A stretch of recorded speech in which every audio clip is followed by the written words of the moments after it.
Guiones y guionistas, capítulo 75.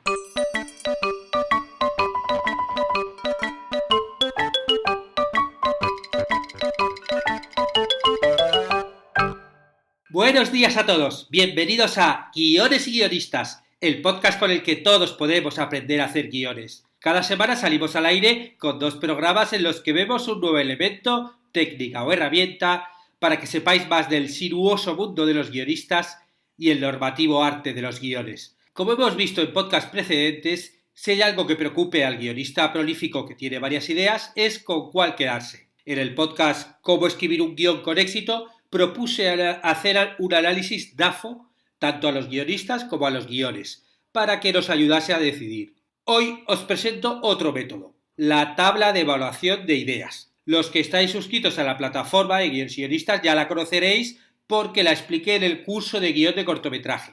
Y los que habéis comprado el planner de guión también porque está incluida. Pues bien, hoy la explico en el podcast para todos los oyentes. Pero antes quería recordar que hoy tenemos una clase nueva del curso de programas gratuitos de guión.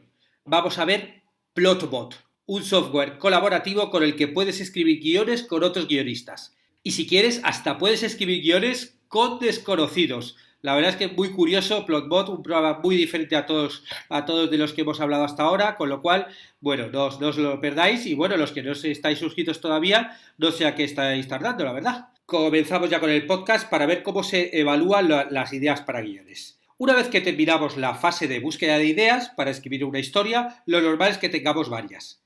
Y llega el momento de seleccionar entre todas con cuál nos quedamos para hacer el guión. No es que las demás se desechen, simplemente se pueden archivar para recuperar más adelante. De hecho, quién sabe si vuestros archivos algún día se guardarán como los archivos de Stanley Kubrick, ¿no? Que se guardan por la Universidad de las Artes de Londres, ¿no? Tiene ahí todas las fotos, todas sus ideas para películas y todo lo que hizo. Vamos, de hecho, están en la universidad y cualquiera puede ir allí a buscarlos, ¿no? Los que viváis en Londres y tengáis curiosidad, pues adelante. Pero el caso es que bueno, nosotros no somos Stanley Kubrick, tampoco somos a lo mejor tan prolíficos ni tenemos un archivo tan grande, pero sea el archivo que sea, hay que seleccionar una idea para ponerse a trabajar. Y para eso tenemos que convertirnos en jueces de nuestras propias ideas. Y hay que ser muy analítico y selectivo. Y para ello propongo un método para evaluar todas nuestras ideas hasta quedarnos con la que más nos conviene desarrollar, la tabla de evaluación de ideas. La tabla de evaluación de ideas es un método para puntuar nuestras historias que nos ayuda a elegir una. Gracias a la tabla nos vamos a hacer algunas preguntas sobre nuestras historias y vamos a puntuarlas. Al final, la idea que tenga más puntos será la elegida. Obviamente es algo estimativo, no matemático. Es una excusa para hacernos ciertas preguntas, reflexionar sobre nuestras propuestas y obligarnos a elegir. Las preguntas que vamos a hacernos se engloban en 3 ámbitos. El mío propio como autor, preguntando si me interesa la historia, el de la idea, cuestionándome si la historia es interesante en sí misma, y el del público, preguntándome si la historia interesa a los demás. Para hacer la tabla tenéis que anotar en el eje vertical todas las ideas que tengáis.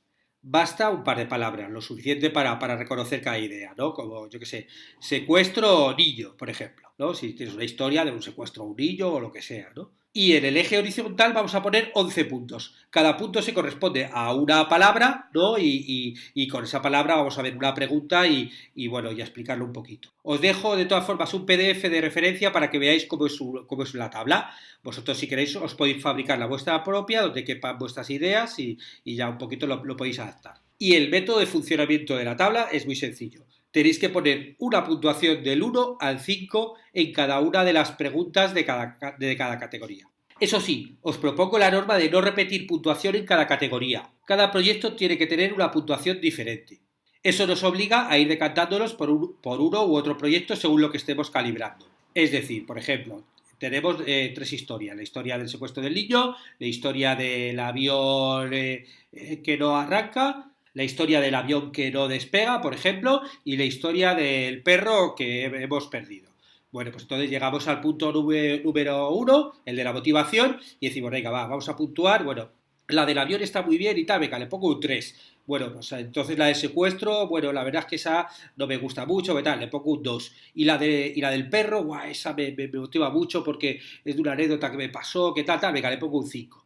2, 4 y 5. Lo importante es que no pongamos los mismos puntos a historias diferentes, porque claro, si no, no se van separando, no se van diferenciando y claro, el objetivo es que al final, cuando hayamos hecho las 11 preguntas, las 11 categorías, podamos sumar los puntos de todas las ideas, de cada idea, y vemos cuál es la que tiene más puntos y esa sería la idea elegida teóricamente. Bueno, vamos a ver ya a ver los 11 puntos. Como os he dicho antes, serían como 3 bloques, ¿no? El primero serían los puntos personales, que engloban a la pregunta si me interesa la historia a mí. La primera casilla, la primera categoría es la de motivación personal. ¿Me motiva la historia? ¿Cuánto me motiva? Lo primero que tenemos que valorar es cuánto nos motiva la historia a nosotros.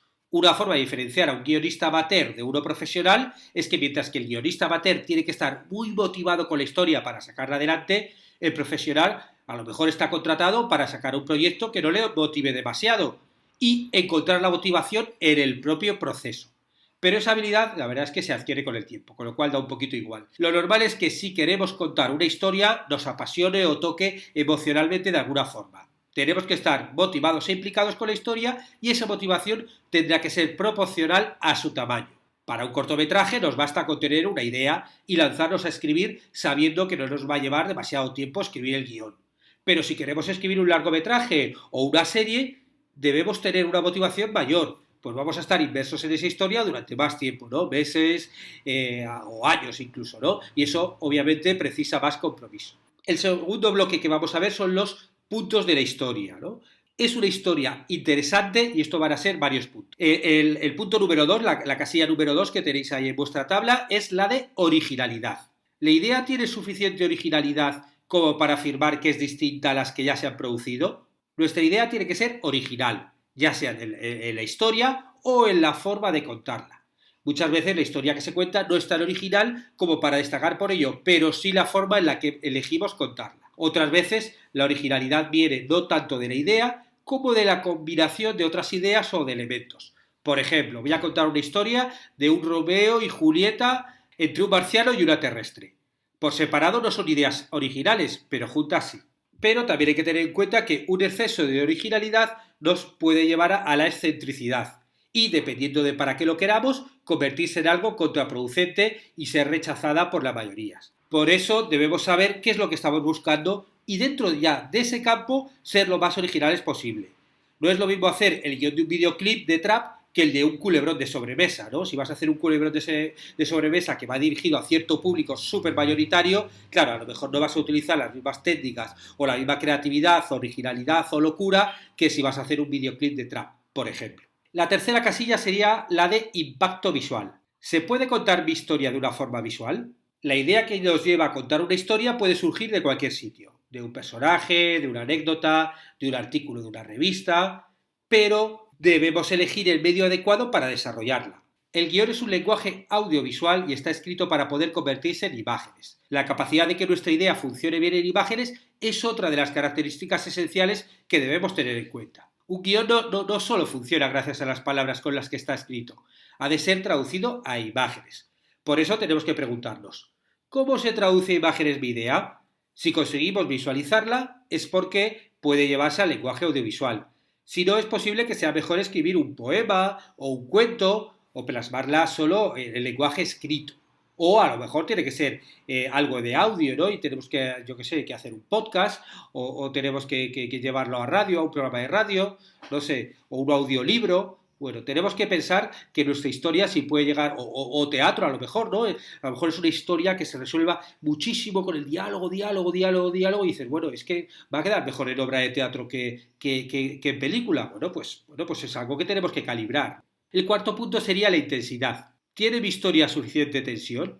Toda historia debe tener una intensidad emocional, ¿no? Una tensión ahí, una pasión, algo ahí que se mueva por dentro. Debe hablar de emociones o problemas que puedan interesar al público, pero tiene que hacerlo desde una intensidad que lo haga relevante. Los espectadores consumen muchas horas de ficción en diversos formatos a lo largo de la semana, por lo que hay que intentar que nuestra historia destaque y le lleve a vivir pues, emociones más o menos intensas cuando consuma nuestra historia. Si nos conformamos con una historia que tenga una intensidad media y que no suba o baje a lo largo del relato, corremos el riesgo de aburrir a los espectadores. Si estamos contando la historia de, por ejemplo, dos hermanos que se odian, bueno, pues hay que llevarla al límite, ¿no? Y que unas veces pueda sentirse muy cerca, ¿no? Y se quieran mucho porque, claro, vivieron juntos esa infancia, pero que otros momentos se maten como Caín a Abel, ¿no? Hay que intentar provocar que el espectador una montaña rusa de emociones. El quinto punto es el logline test. ¿Puedes reducir tu idea a una sola frase que explique qué es lo que quieres contar? Una de las pruebas para ver si una idea es lo suficientemente interesante es crear su logline. Al escribir el logline y resumir la historia en una frase de 35 a 45 palabras, veremos si es lo suficientemente atractiva para que los productores la quieran producir y los espectadores verla. En el logline se puede ver si la historia falla, si no se entiende a la primera o si no tiene suficiente gancho. Si hay dudas, es el momento de seguir trabajando en logline hasta que estemos totalmente seguros de que funciona y de que esa es la historia que queremos contar. En ese punto es cuando compararemos las loglines. Veremos cuáles son más sugerentes y tienen más potencial. Os recuerdo que, como vimos en el podcast sobre loglines, os dejo aquí el enlace, todas tienen que tener el protagonista, el detonante de la historia y el objetivo a cumplir. Si no habéis oído ese podcast, corriendo a escucharlo cuando acabe este, porque os va a dejar muy claro el concepto de logline, incluso os da alguna especie como de fórmulas o recetas para hacer la vuestra. El sexto punto es el recorrido. ¿Tu idea tiene recorrido suficiente para hacer un largometraje o mejor decantarse por un cortometraje? Tenemos que evaluar el recorrido de nuestra historia y para ello es conveniente hacer el storyline. Bueno, el storyline también obviamente tenemos un podcast que habla de él y podéis buscarlo si queréis ampliar lo que voy a contaros ahora. El storyline cuenta el conflicto principal de una historia en tan solo 5 líneas. Da igual la longitud de nuestra obra, puede ser un cortometraje o una serie. El conflicto tiene que poder sintetizarse en un pequeño párrafo de 5 líneas. Si el logline respondía a la pregunta ¿de qué va nuestra historia?, el storyline tiene que responder a la pregunta ¿qué pasa? ¿Qué ocurre en nuestra historia? Y para ello debe aclarar también quién es el personaje protagonista y cuál es el conflicto. Y ese ¿qué pasa? Hay que contarlo en 3 partes. Cómo empieza, cómo se desarrolla y cómo termina. Y todo en tan solo 5 líneas, ¿eh? Hay que tener una visión global de lo que va a pasar. Si nuestra idea tiene recorrido, guárdala para un largo. Si se puede condensar, es buena para un cortometraje. Y antes de hacer la tabla de evaluación de ideas, elige qué quieres hacer, ¿no? ¿Cuál es el formato de lo que quieres hacer? ¿Quieres hacer un corto, un largo, una serie? Eso está bien que lo tengas claro antes del principio porque te va a ayudar a lo largo de todo el proceso de hacer esta tabla, ¿no? Y porque después tú, por ejemplo, vas a valorar los proyectos según tu objetivo. Si lo que buscas es hacer un cortometraje y tu idea es para un largometraje, porque estás hablando de una saga tipo El Padrino, entonces, claro, en este punto de recorrido tú la vas a puntuar de forma negativa, ¿no? Porque, claro, tú estás buscando para un cortometraje y tu historia pues, te da para escribir una novela de 500 páginas. Si es al revés, no. Si tú quieres escribir una serie y de repente solo tienes una anécdota que te da para hacer un corto, bueno, pues ahí entonces la puntuarás de forma más negativa que la otra, ¿no? Y pasamos al tercer bloque de preguntas, que sería el de puntos del público, ¿no? En el que básicamente nos vamos a preguntar si le interesa al público nuestra historia. El séptimo punto es la actualidad.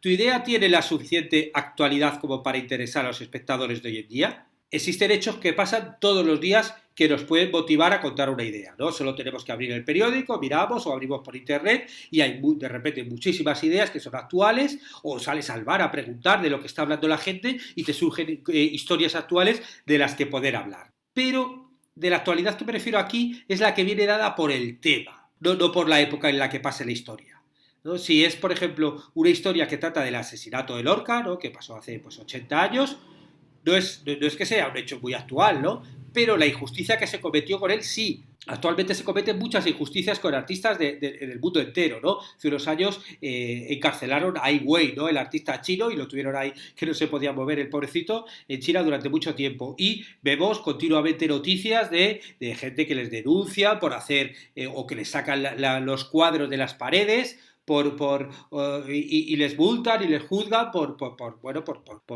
no estar en su época o porque les censura dependiendo del país, bueno, por lo que sea. Y eso es una historia que es medio eterna, ¿no? Tenemos que ver si nuestra historia puede interesar a la gente, ¿no? Y ver realmente a quién le importa. Y el caso es que hay temas que siguen actuales desde hace muchísimo tiempo. Y ahora vamos a hacer un pequeño experimento. Os voy a leer un texto y vosotros tenéis que adivinar cuándo fue dicho este texto, estas palabras. Y os doy 3 opciones. Una, hace 50 años, ya os digo ya que no es actual, ¿eh? actual de hoy. Os doy 3 opciones. Hace 50 años, la segunda es hace 500 años y la tercera hace 2500 años. Os leo el texto. Nuestra juventud gusta del lujo y es maleducada. No hace caso a las autoridades y no tiene el menor respeto por los de mayor edad. Nuestros hijos son unos verdaderos tiranos. Ellos no se ponen de pie cuando una persona anciana entra. Responden a sus padres y son simplemente malos. Muy bien. Bueno, pues ahora os hago la pregunta. Tenéis que levantar la mano o guiñar un ojo o hacer lo que queráis porque la verdad es que no os estoy viendo. Pero por lo menos mentalmente pensad. ¿Cuándo fue dicha esta frase? ¿Hace 50 años? ¿Hace 500 años? ¿O hace 2500 años? Muy bien, pues la respuesta es hace 2500 años. La dijo Sócrates. Este es un ejemplo, porque seguro que, bueno, muchos habéis dicho 50 años, otros 500, alguno, el más aventurero, habrá dicho 2500, pero claro, esto es un ejemplo de un tema actual, un tema que nos ha preocupado, es el tema entre generaciones, ¿no? Entre padres e hijos, que lleva, pues yo qué sé, preocupándonos desde que el mundo es mundo. Octavo punto, la necesidad. ¿Cubre nuestra idea una necesidad vital? Una de las formas de valorar el interés del público en nuestra historia es comprobar si cubre una de las necesidades del ser humano. Tenemos que preguntarnos qué necesidad está apelando y saber qué personas pueden estar sintonizados a lo que voy a contar. Apela a la seguridad, apela a la búsqueda del amor, está movilizando el miedo, está apelando al estatus y el lujo. Aquí, no sé, ¿qué está movilizándolos? Una forma de ayudarnos a pensar cuál de las necesidades cubre nuestra película es recurrir a la clásica pirámide de Maslow. Maslow fue un psicólogo que hace ya muchas décadas formuló en su teoría una jerarquía de necesidades humanas, en la que defendía que conforme se satisfacían las necesidades más básicas, que es la parte inferior de la pirámide, los seres humanos desarrollan necesidades y deseos más elevados, que son la parte superior a la pirámide. Esta pirámide tiene 5 niveles. Las necesidades básicas son las relativas a la supervivencia, como la comida, el sueño o la amenaza de la vida, y esas estarían en el primer nivel. Las necesidades de seguridad y protección afectan al segundo nivel. Las necesidades sociales, pues amistad, pareja, familia y aceptación social, tienen que ver con el tercer nivel. Luego, la autoestima, el estatus del trabajo o reputación, tienen que ver con el cuarto nivel. Y la autorrealización como ser humano, un quinto nivel.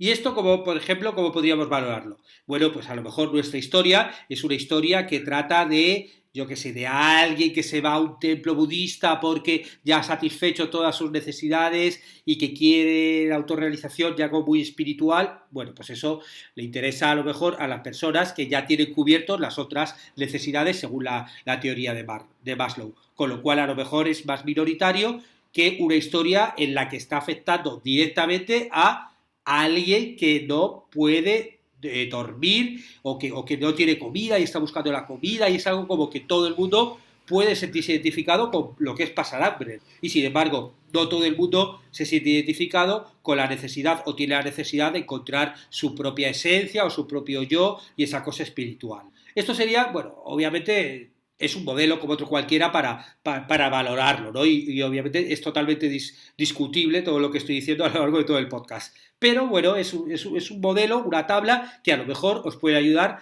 a valorar vuestras historias. Claro, el tema es que como son 11 puntos, lo que por un lado se puede equilibrar por un lado, por el otro se valora y que sobre todo también nos obliga a hacernos preguntas, ¿no? Porque claro, a lo mejor tú estás desarrollando una idea y dices, pero nunca me había planteado que mi historia podía apelar a alguna necesidad. ¿A qué necesidad está apelando? Bueno, ¿esto le doy más valor, menos valor? Bueno, esto obviamente luego vais a desarrollar la historia que queráis. Esto es simplemente un modelo que os puede ayudar a decidir. El noveno punto es la universalidad. ¿Es nuestra idea universal? Hay emociones que son universales y pueden ser replicadas en cualquier parte del mundo. El amor de una madre, la pérdida de un ser querido, el nacimiento de un hijo, la lucha contra la injusticia.